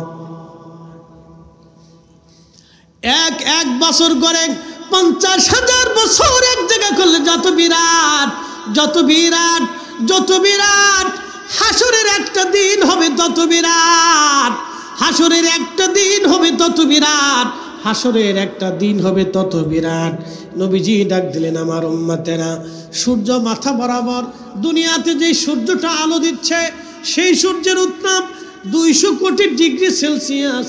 কিন্তু কিয়ামতের ময়দানে এই সূর্যটা আলো ছড়াবে আরো 70 গুণ বেশি করে আলো ছড়াবে। আপনারা যারা হজে যান দেখবেন, আরবে যারা থাকেন, আরবের বাতাস হচ্ছে লো হাওয়া, এমন গরম, প্রচণ্ড গরমে মানুষের জিহ্বা পর্যন্ত শুকায় যায়, মানুষের কলিজা পর্যন্ত শুকায় যায়। আরবের গরম খুব ভয়াবহ গরম। এই গরমে মানুষের কলিজা পর্যন্ত শুকিয়ে যায়। ও আমার নবীর উম্মতেরা, আনোয়ারাবাসী, হাসরের ময়দানের প্রচন্ড গরমে, উত্তাপে মানুষের শরীর থেকে ঘাম নির্গত হবে। নবীজি ডাক দিলেন, ঘাম এত পরিমাণে ঝরবে, মানুষের থুতনি পর্যন্ত ঘামে ডুবে যাবে, কারো বুক পর্যন্ত ঘামে ডুবে যাবে, কারো নাভি পর্যন্ত ঘামে ডুবে যাবে। মানুষের জিহ্বাগুলি বের হয়ে আসবে কুকুরের জিহ্বা যেভাবে ঝুলতে থাকে, দেখবেন কুকুর জিহ্বা বের করে ঝুলাইতে থাকে, মানুষের জিহ্বা এরকম ঝুলতে থাকবে। পানি তৃষ্ণায় মানুষ পাগল পারা হয়ে যাবে, উম্মাদের মতো মানুষ হয়ে যাবে। কেউ কেউ বলবে, আল্লাহ হাসরের ময়দানে এত কঠিন, সহ্য হয় না, তুমি আমাদেরকে জাহান্নামের মধ্যে ফেলে দাও। আল্লাহ হাসরের ময়দানে এত কঠিন, আমাদের সহ্য হয় না, আল্লাহ তুমি হাসরের ময়দান থেকে আমাদেরকে জাহান্নামে ফেলে দাও। নবীজি ডাক দিলেন, আমার উম্মতেরা, সেই দিনটার কথা তোমরা মনে রাখো, আর সেই দিনে নিজেকে বাঁচানোর জন্য তোমরা চেষ্টা করো, সেই দিনের শাস্তি থেকে তোমরা বাঁচানোর চেষ্টা করো। প্রিয় নবী ডাক দিলেন, আমার উম্মতেরা, সেই দিন হাসরবাসীকে একদল মানুষকে আলাদা করা হবে, বাছাই করে আলাদা করা হবে। একদল মানুষ থাকবে আরশে আল্লাহর নিচে, আর একদল মানুষকে আমার আল্লাহ হাসরের ময়দানের আরেকটা কোণে নিয়ে চলে যাবে। এরা কারা? এরা যারা যাকাত দিত না, দান করত না, যারা দান করত না, যাকাত দিত না, সুদ খাইয়া, ঘুষ খাইয়া, অন্যের জমি মাইরে দিয়া, গরিবের টাকা মাইরে দিয়া, অন্ধের টাকা মারে দিয়া, রাষ্ট্রের অর্থ মারে দিয়া, রাষ্ট্রের বরাদ্দ মারে দিয়া, যারা নিজেদের ব্যাংকের মধ্যে টাকা জমা করেছিল। কি কথা কন না কেন? আসতে বলেন কেন? জোরে বলেন। যারা রাষ্ট্রের অর্থ গরিবের জন্য বরাদ্দ, কানার জন্য বরাদ্দ, অন্ধের জন্য বরাদ্দ, বুবার জন্য বরাদ্দ, চিকিৎসা খাতে বরাদ্দ, কৃষি খাতে বরাদ্দ, রাস্তার উন্নয়নে বরাদ্দ, চিকিৎসা খাতে বরাদ্দ, এবার লেখাপড়ার শিক্ষা খাতে বরাদ্দ, বাণিজ্যিক খাতে বরাদ্দ, গরিব মানুষের জন্য বরাদ্দ, স্বাস্থ্য খাতে বরাদ্দ। টাকাগুলি, অর্থগুলি মেরে মেরে মেরে মেরে দিয়ে সুইস ব্যাংকে যারা টাকা জমা করেছিল, বিদেশে যারা পাচার করেছিল, সন্তানকে কোটিপতি বানিয়েছিল, স্ত্রীকে কোটিপতি বানিয়েছিল, ইন্ডাস্ট্রি করেছিল, নিজে আলিশানের ভিতরে ঘুমিয়েছিল, কিয়ামতের ময়দানে আল্লাহ এদেরকে আলাদা আলাদা করে হাসরের ময়দানের এক পাশে দাঁড়া করাবে। আমি বলিনি, আল্লাহ রাসূল বলছেন। আমার গল্প না, এটা আল্লাহর মেহবুব বলেছেন সহিহ বুখারীতে। তারুজুল মালায়েকাতুর রূহ আয়াতুত তাফসীরে, ইমাম ইবনে কাসীরে আল বিদায়া ওয়ান নিহায়াতে, পৃথিবীর অন্তত যতগুলি তাফসীরের কিতাব আছে সব তাফসীরের কিতাবের ভিতরে হযরত আবু হুরায়রা থেকে হাদিস আসছে, ও নবীর উম্মত, তোমরা ওই দিন হাসরের ময়দান থেকে বাঁচার চেষ্টা করো, নিজে বাঁচার চেষ্টা করো। হাসরের ময়দানে এক পাশে, হাসরের ময়দানে একদল মানুষকে আল্লাহ বরাদ্দ করে দিবে জায়গা। সেদিন তাদের এই সম্পদগুলিকে সাপে পরিণত করে তাদের শরীরে পেঁচিয়ে সাপ তাদের মুখের ভিতরে দংশন করতে থাকবে।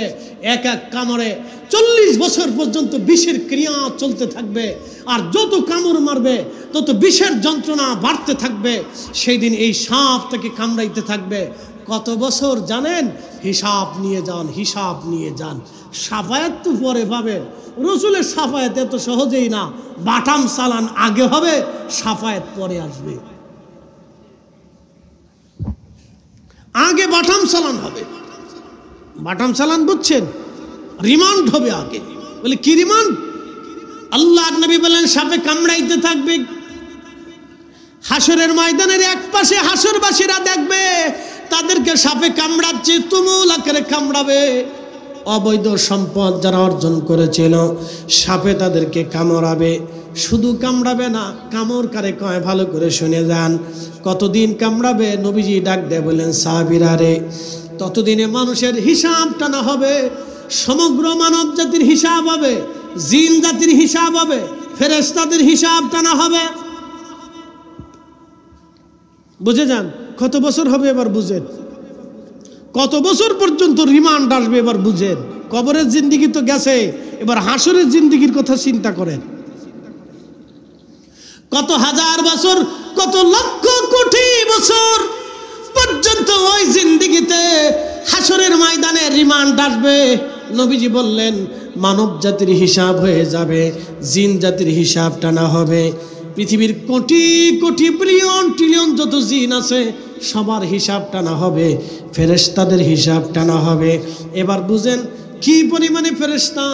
দুনিয়ার সমস্ত মানুষের হাতে যদি কলম দেওয়া হয়, কাগজ দিয়ে দেওয়া হয়, আর যদি বলা হয় তোমরা ফেরেশতা গুনে গুনে হিসাব করে দাও, দুনিয়ার সমস্ত মানুষ চেষ্টা করেও ফেরেশতা গুনে গুনে শেষ করে দিতে পারবে না।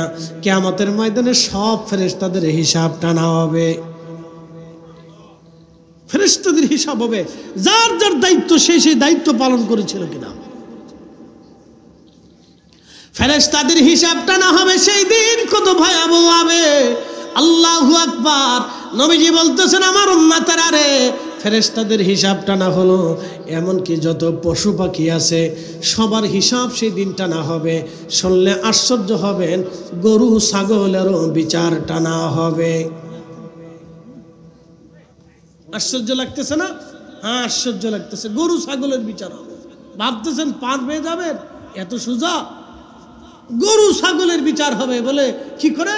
ইমাম সুয়ুতি রাহিমাহুল্লাহ আল-হাবিলিল ফাতুল মুজাল্লাদুস সানি মাসালিকুল হুনাফা বিওয়ালিদাইল মুস্তাফা এই রিসালার ভিতরে তিনি লিখেছেন, রাসূল করিম বলতেছিলেন কিয়ামতের ময়দানে গরু ছাগল পশু পাখিরও বিচার হবে।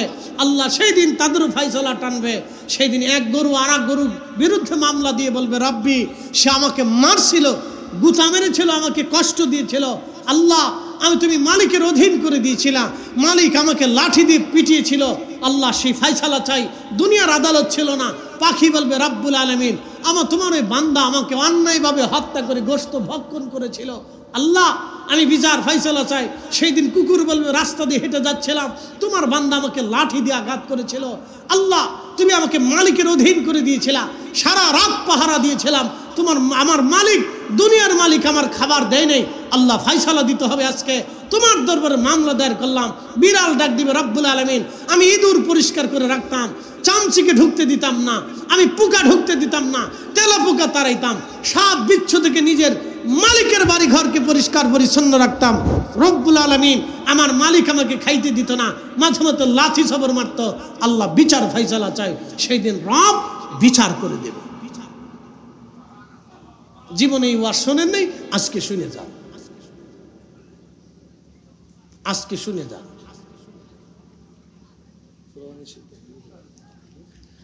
এই আনোয়ারাবাসী, ভালো করে শুনে যাবেন।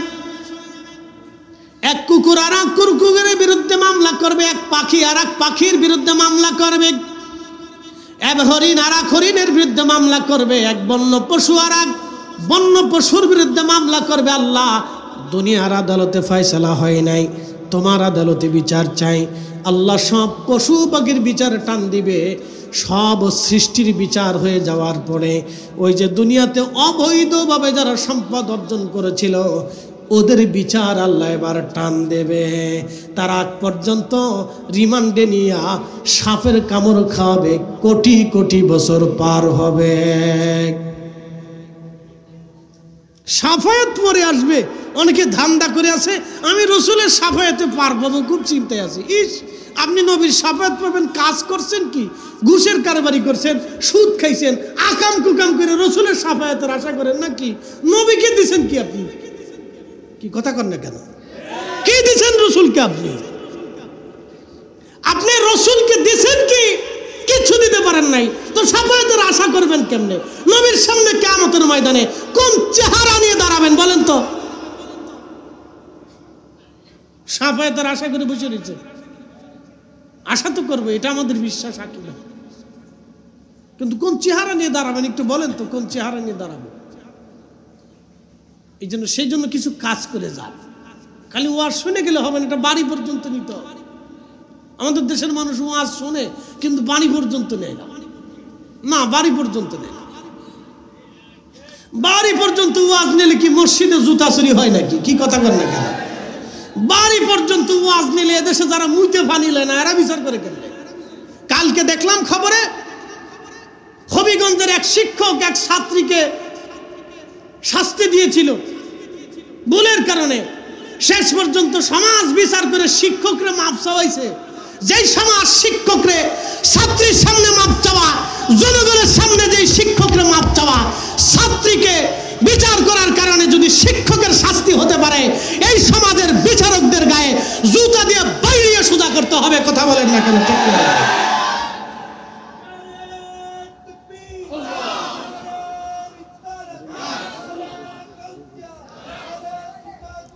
রাখো।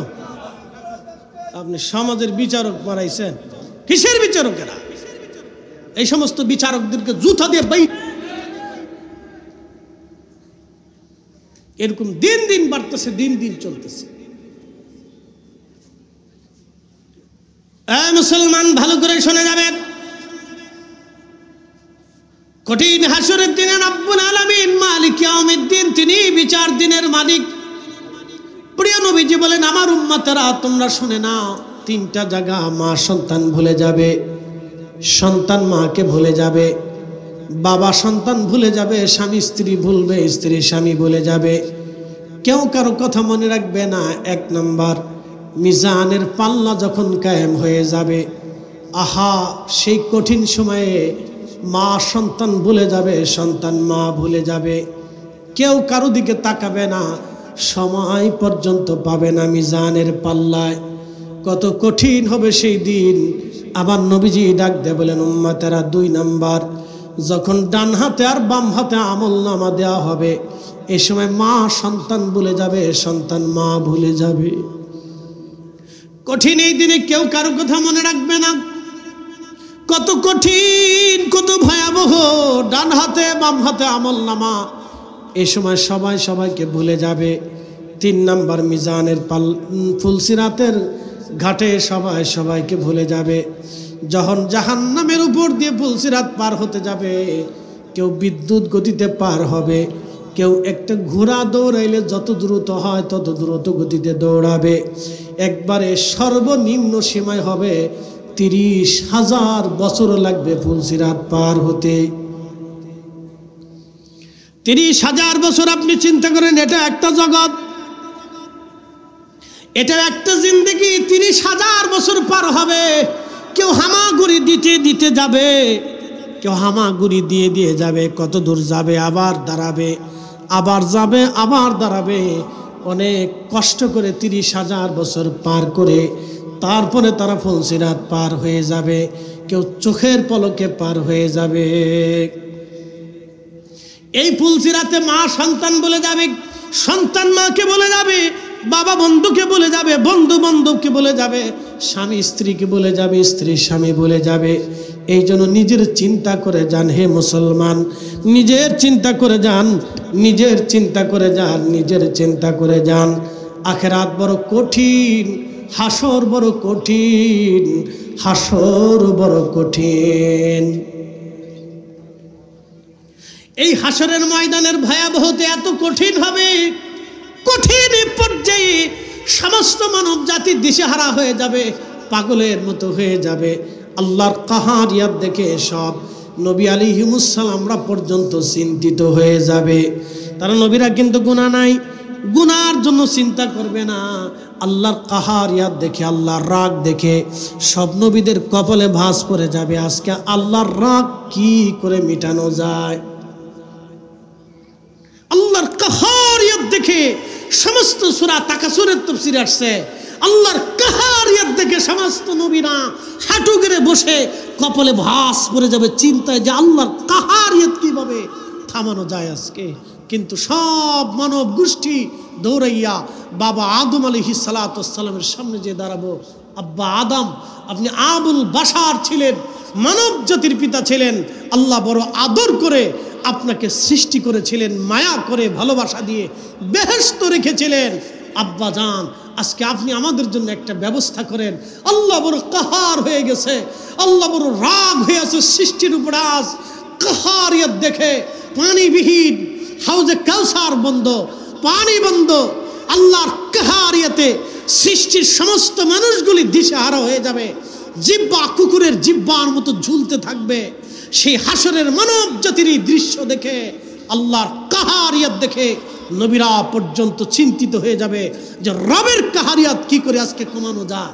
কিন্তু সেই দিন আদম সফিউল্লাহ ডাক দিবে, আমার সন্তানরা, আমি তোমাদের পিতা বটে, তোমরা আমার সন্তান বটে, কিন্তু শোনো আজকে আমার কাছে কিচ্ছু নাই, তোমরা অন্য কোনো নবীর দরজায় চলে যাও। মানুষ দৌড়ায়া দৌড়াইয়া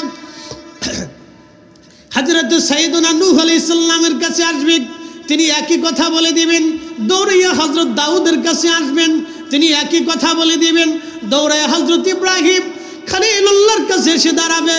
সাইয়েদুনা ইব্রাহিম আল্লাহর খলিল ছিলেন, আপনি ইব্রাহিম একই কথা বলবেন, চলে যাও। তারা দৌড়ে মুসা কালিমুল্লাহর কাছে আসবে। আপনি কালিমুল্লাহ ছিলেন, আজকে একটা ব্যবস্থা করেন, আল্লাহর সাথে কালাম করেন, কথা বলেন। আহা, সেই দিন মুসা আলাইহিস সালাম নিজের অপারগতা প্রকাশ করে বলবেন, আমার দ্বারা আজকে এটা হবে না। হযরত সাইয়েদুনা ঈসা রুহুল্লাহর কাছে আসবেন। সমস্ত মানব জাতি দৌড়ে ঈসা রুহুল্লাহর সামনে কাঁদতে থাকবো আমরা। ঈসা রুহুল্লাহ, আপনি আল্লাহর রুহুল্লাহ ছিলেন, সরাসরি রুহু দিয়ে আল্লাহ আপনাকে সৃষ্টি করেছিলেন। আজকে আপনি আল্লাহর কাছে চলে যান, দেখেন আল্লাহ কি ফয়সালা করে।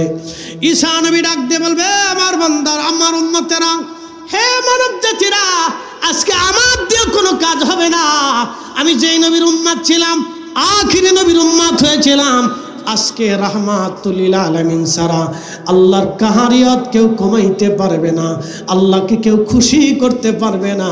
তোমরা যাও, আখিরি নবীর দরজায় ধর্ণা দাও, দরবারে মোস্তফার সামনে যে দাঁড়ায়া যাও। একবার চিৎকার মেরে জোরে বলেন না, ইয়া রাসূলুল্লাহ।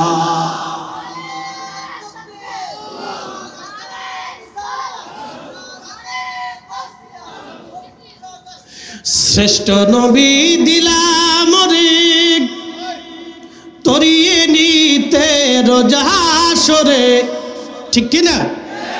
শ্রেষ্ঠ নবী দিলাম রে তরিয়ে নিতে রোজা হাসরে, পথ না ভুলি তাই তো দিলে পাক কুরআনের বাণী। খুদা তোমার মেহেরবানি, সুন্দর ফুল সুন্দর ফল, মিঠা নদীর পানি, খুদা তোমার মেহেরবানি। এ আনোয়ারাবাসী, আমরা সব সেই দিন নবীজির সামনে দাঁড়া দাঁড়া কাঁদতে থাকবো। তিনি তো রাহমাতুল লিল আলামিন। তোমরা যারা আজকে আমার রসুলের শান নিয়ে সিনিমিনি খেলো, তোমরা যারা রসুলের আব্বা আম্মাকে কাফের বলে ফতোয়া দাও, তোমরা যারা রসুলকে নিজের মতো মনে করে থাকো, তোমরা যারা রাহমাতুল লিল আলামিনের শাফায়াতকে ইনকার করো, তোমরা যারা আল্লাহ রসুলের শান মানকে ছোট করে বর্ণনা করো, তোমরা যারা আজকে নবীর শান খুঁজে পাও না, সেই দিন তোমরাই বস্ত্রহীন হয়ে চোখে পানি নি আমার রসুলের দরজায় তোমরাই সেই দিন ধন্না দিবা, ধন্না দিবা, ধন্না দিবা। গতি থাকবে না, উপায় থাকবে না, রসুলের কদম ছাড়া উম্মতের কোনো জায়গা হবে না। কথা বলেন ঠিক না বেঠে?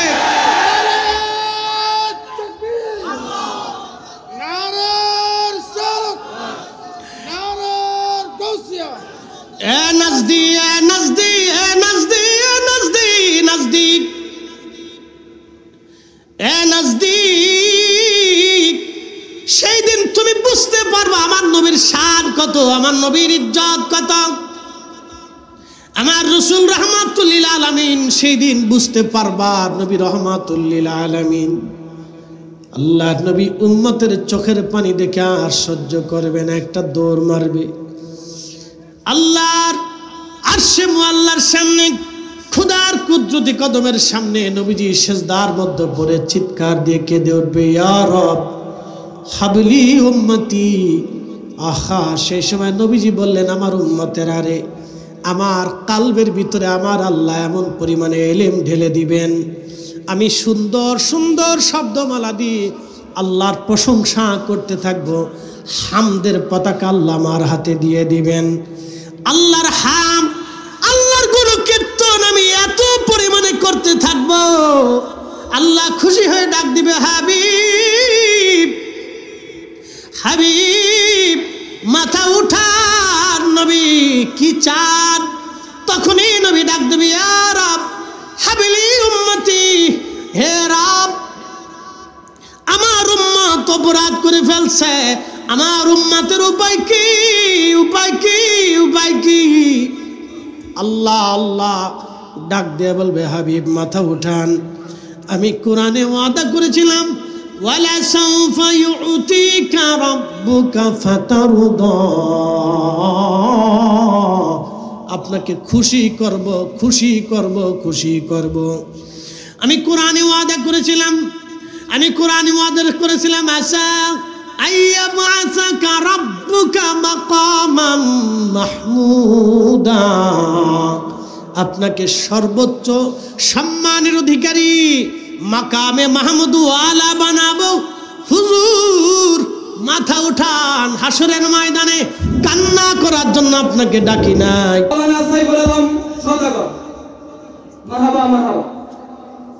আমরা একসাথে বলি আলহামদুলিল্লাহ। আমি হুজুর আসছেন, হুজুরকে বসিয়ে আর কথা বলার সুযোগ নেই, মেহমানকে বসিয়ে কথা বলা আদবের খেলাফ। আমরা আপনার কাছ থেকে আমি দোয়া নিচ্ছি, হুজুরের কাছ থেকে দোয়া চাচ্ছি। ধৈর্যের সাথে বসবেন। এখনও যারা বাইরে আছেন আপনার ভিতরে এসে বসেন, যদি ভিতরে জায়গা আছে যেখানে শুকনা আছে সেখানে বসেন, বসে আপনারা কথা শোনেন। আল্লাহ আমাদেরকে বসে কথা শোনার তৌফিক দিক, সকলে বলে না আমিন। মেহেশর বড় কঠিন হবে, নবীজির শাফায়াত তখন কায়েম হবে, কিন্তু আল্লাহর আদালত বিচার প্রতিষ্ঠিত হবে মালিক ইয়াউমিদ্দিন, তিনি বিচার দিনের মালিক। এই জন্য সর্বশেষ আপনি নামাজ, রোজা, জিকির, ফিকির যেটা করছেন বা করেন নাই, ক্ষমা হওয়ার সম্ভাবনা আছে, কিন্তু বান্দার হক যেটা নষ্ট করবেন, বান্দা মাফ না করা পর্যন্ত আল্লাহ ক্ষমা করবে না।